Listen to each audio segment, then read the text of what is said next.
here, bringing you today another tank video. I want to ask you for a favor. I bought a new microphone just to do some nice voiceovers, and I would appreciate if you could leave me some feedback down in the comment section after you watch the video of how do you like the microphone settings. Am I too loud? Am I too low? Is there many surround sounds like wind outside and shit like that? I would appreciate that feedback in the comment section. Thank you. Anyway, let's proceed to the video. Today I'm playing on Golmud Railway. And yes, I don't think you guys ever saw me playing on Golmud Railway. And this is for the reason that I don't really like this map. And I usually play this game for fun. And this map was just never fun for me, like ever. And the reason for this is this. The map is... there is too much vehicles on the map and you only have 4 tank shells. So there is almost never a chance that you can win an engagement versus 2 tanks or a tank and LAV just because you're limited to 4 tank shells. I'm not saying we should be able to kill tank battalions with one single tank, but if you're better than an enemy tank and an enemy LAV or 2 tanks in the same time, if they are worse than you and you have a better position, you should be rewarded getting a kill if you have better strategies. And the 4 shells just don't give you that. And that is the main and the only reason why I don't play Golmud Railway. Why I'm playing it today is that I stumbled upon it in a server which had Golmud in it, and it switched, and I just said, okay, you know, fuck it, I'm just gonna play it, see how it works. And it worked okay. The big part of why it worked okay was 1, Mrs. Daddy, and the second part was thermal camo. You will see some insane examples of how thermal camo literally saved my life, and I will get to those sections when they're shown in the video. As this tank kind of approaches me and sees me instantly, and I managed to take out his gunner who bailed out to shoot Mrs. Daddy, but I smoked when he like maybe half a second before he exited the tank, and then I turned my tank to cover my girlfriend so she doesn't get shot in the face by the guy who bailed, and then I just managed to take out another tank. I'm also using thermal camo, thermal optics on this map, just because they're kinda nice in Golmud. If you remember thermal optics back at the launch of Battlefield 4, they had so much contrast and everything was absorbed from the environment. Even the ground was brighting, so bright white you couldn't see absolute shit. And now in Golmud you can actually see something, so I like thermal optics, on Golmud also a lot. Zoom optics is, I think, if you're going for defensive style, then zoom optics is definitely, and that's even I recommend that. Who never ever use zoom optics is that you go with zoom optics. If you have a gunner and if you have good communication and you have good team play, then go for thermal optics because they will help you more in those close range environments, such as Foxtrot flag below, where they usually have a lot of C4 Mo just hiding in one of these fucking barrels, or they're jumping from the roof, or they're fucking parachuting from the gunship. You can find Mojo everywhere on Golmud, especially on this flag. So if you can recognize the Mojo with the thermal optics before it comes to you, then that is something worth using in sort of a attacking offensive tanking style, such as pushing flags. Another great thing that Golmud offers you is a vast variety of vehicular warfare. So if you are a guy who is using tank only to fight other tanks, then Golmud Railway is by all means, hands down, the best map you can play in such an environment. However, in my opinion at least, tank was not designed to kill tanks in Battlefield 4. I know that sounds ridiculous, but yeah, I'm afraid that it's the truth, even in my opinion. Is you have 4 tank shells, right? And engineer has 6-7 RPG rockets once he gets his anti-tank perk, which is like level 2. He gets it almost instantly, and he can peek you around corners. He can shoot an S-roll at your ass from some rock. It's just that infantry is much more, in my opinion, much more proficient at taking out tanks than a tank. Only if you can glitch shot them good, then that's the only way where the tank is good. As I'm running for my life, I didn't see those 3 guys on the roof, and I kind of left Mrs. Daddy to die. And that's sadly what happens if you have a gunner. Sometimes stuff like this happen. If I was waiting for her to come in, I would eat that astro that I dodged, and we would die. We saved the priority when we miss the replay is not that we would die, it's that we try to save the tank as much as we can. If I would go out to RPG a tank and I would die because the tank would kill me while I was trying to RPG him, she would take the tank and run away. She would not try to kill him if I didn't land a single shot in him, and he's already landed two in my tank. Then you try to run and try to save your life. And this, what this guy is doing, the enemy tank right now, is something you should never do, guys. Never do this gangster Grand Theft Auto San Andreas style drive-bys with the tank with your side open. That guy took 2 shots from me and another engineer to his side. That's literally 60 damage, and by the time he went out of the line of sight for us, he was already taken out by another tank. So this gangster style drive-bys just don't do. Maybe from the front it's okay, but from the side it's just you will get nuked, and it's definitely not worth it. If you are doing that, then stop it, please. Anyway, I'm gonna approach to Echo flag over here, and this was actually a fun flag to fight on. Everything started swarming with fucking vehicles and infantry, and it was quite intense as I'm fighting this tank over here, and I'm trying to land a glitch shot. But as you see, the road on Golmud is kind of fucked from the gunship or the helicopter or whatever was fucking it up, and it's hard to land a glitch shot. If he moves a bit over these bumps in the road, that will negate the glitch shot, and you will not be able to land it. So that's what this guy was doing. He unawarefully, he was just moving like that, and I couldn't glitch shot him. But he died anyway, and I'm just gonna try to clear this infantry over here. I have some LAV behind me who is actually in front of me, who is also doing the same thing, playing a bit aggressive, and he also drive to the flag, and I didn't get so much hate from enemy air vehicles. I did not have a jet pilot in my squad. I did not have a jet pilot friend on a server or anybody, and Thermal Camo just offered me. And this is the perfect example of Thermal Camo. Look at this now. An enemy tank is on the road. I hit him once. He's trying to find me, and look at him. 1 meter away from me, he doesn't notice me.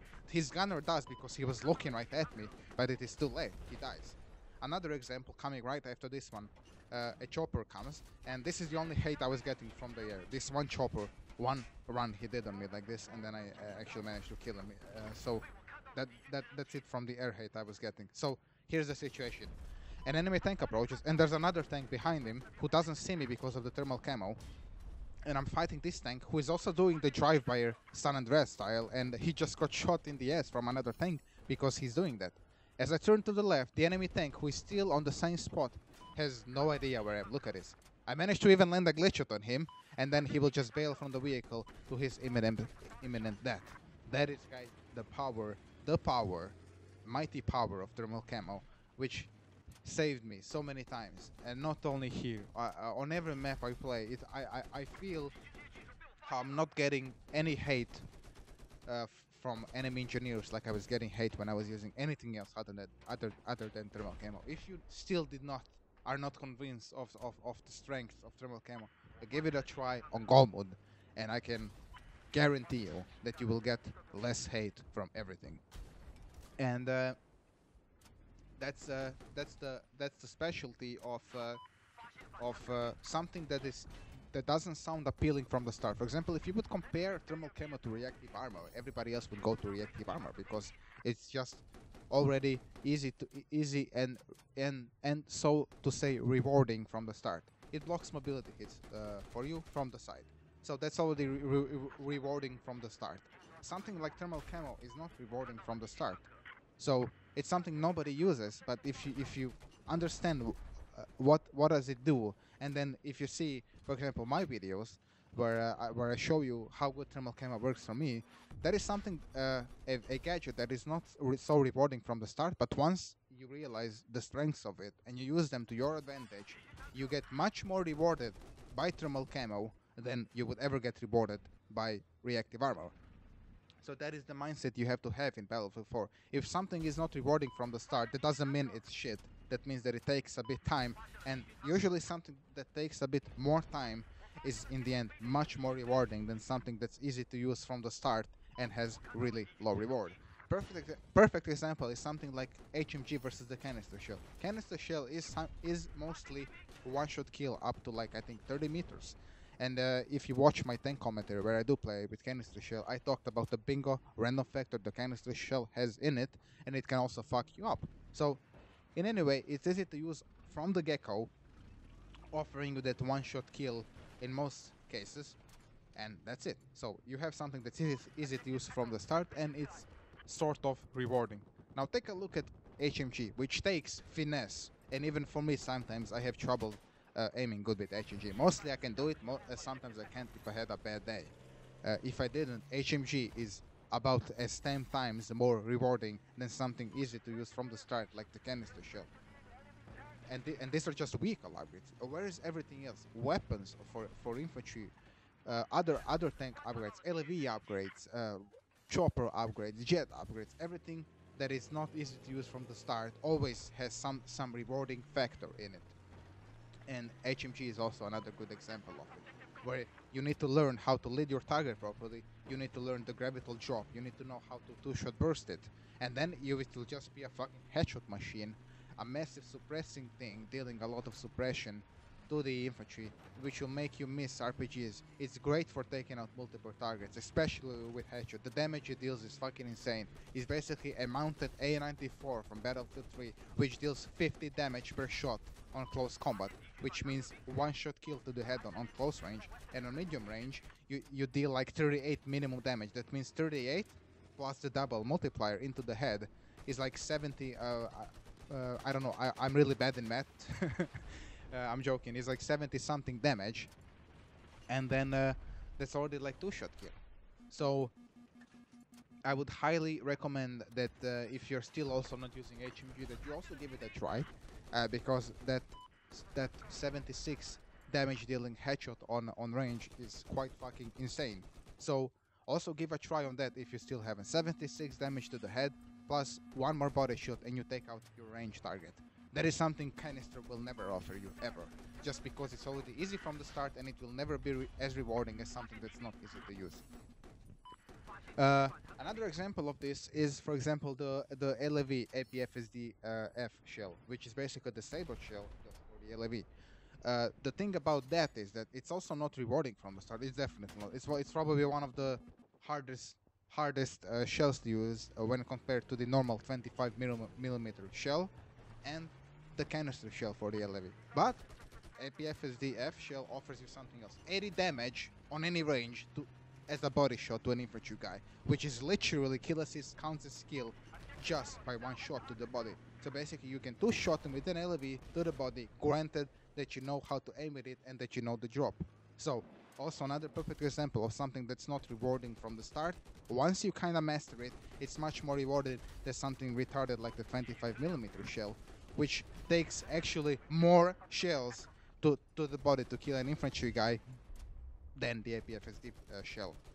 Another great thing is also, for example, the TOV missile, which is kinda in the same power how to use with Zuni rockets, but Zuni rockets don't offer you this great penetration versus boats and versus other light armored vehicles. You would deal 30 damage and that's it. 30 to 35 damage with a set of rocket pods of the Zuni rocket section on the LAV, which is not much. With the TOV missile, you can initially do 50 damage plus some ability hit on any side, granted that you know where to shoot. It will also annihilate boats. When you're using a TOV missile for the LAV, it offers you this great advantage versus boats, where literally as an LAV driver, you can 1v1 a boat and come out of it alive. The boat TV missile does 40 damage to you, and your TOV missile does 50. So you can take him out faster than he would take out you if you're using the right stuff and if you know how to aim with the TOV missile. So these are just I can go giving you fucking examples like this forever of harder things that are not good from the start, are being branded shit, and people saying they are shit and useless are actually in the end much more rewarding than this something that's easy to use from the start. And that's why I gave you these 3 examples of things like the thermal camo, HMG, and the APFSD F shell for the LAV. And another presentation of thermal camo, an enemy LAV approaches to F. He literally takes at least 3 seconds to take to have any idea where I am, but it's too late. He shot me maybe 2 times and he's dead. And over here, a few infantry guys are gonna try to mojo me soon. And I kind of fucked up over here where I did not see another guy, and he manages, that's my mistake, to land a mobility hit on me. But Mrs. Daddy is doing a great job on Golmud, and Golmud is not an easy map for a gunner. As they're all trying to kill me now, I think I was really annoying to them. And I smoke now in the good time when they were shooting me, and this guy from the back also tried to shoot me. And there we go, a back shot, 20 damage. Smoke screen for the win. Anyway, guys, thanks for watching, and I'll see you next time, and bye bye.